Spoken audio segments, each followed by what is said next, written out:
The US state of Iowa holds a special place in US-China relations. In 1980, a year after diplomatic relations were established, a delegation of Chinese governors visited the US. The trip included a stop in Iowa. Back then, Kenneth Quinn was working for the Iowa governor at the time, Robert Ray. Now, the leader of that delegation was the governor of Guangdong province. His name was Xi Jinping. He's the father of President Xi Jinping. Fast forward 5 years to the spring of 1985, and following in his father's footsteps, Xi Jinping, then a county-level official, led a delegation to the US. That trip also included a stop in Iowa. At that time, Terry Branstad was the governor of Iowa. He was in his early 30s. He was only a party secretary of one of the counties in our sister state, Hebei province. His business card said, Feed Association of Saskatchewan. Part of the trip saw the delegation stay with families in their homes in the city of Muscatine. Xi Jinping stayed in this house. Luca Baroni was the coordinator of the visit. I think we put together something that was unique because it really gave him an opportunity to have a slice of Americana as it is.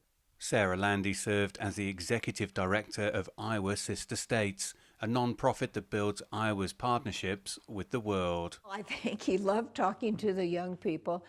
The home mom taught him about popcorn. It was just sort of like home hospitality personified. Fast forward to 2011, and Xi Jinping was now China's vice president. Terry Branstad was again serving as governor of Iowa. Branstad met with Xi in China, and it was Xi who reminded Branstad of their previous meeting. And he spent 45 minutes telling me how much he loved Iowa. He had his itinerary from the '85 trip, and he calls us old friends. Xi Jinping had an official visit to Washington, D.C. planned for early 2012. He requested a stop to Iowa to be added. They said, well, why are you going to Iowa? And when Xi Jinping told the story, he just pointed to the old friends like this and said, that's why I'm coming to Iowa. So in February 2012, Xi Jinping, shortly before becoming president, once again traveled to Iowa. The tour saw Xi return to Muscatine. He said, you were first people we met in America. You are America to me. As part of that 2012 trip, Xi visited Rick Kimberly's farm in Maxwell, Iowa. A big part of our discussion was to talk about modern farming and how we do things here. As we were outside, we went around and we looked at equipment. And I asked President Xi if he'd like to get in a tractor, and we did. Since that trip, relations between China and the US have continued to face challenges.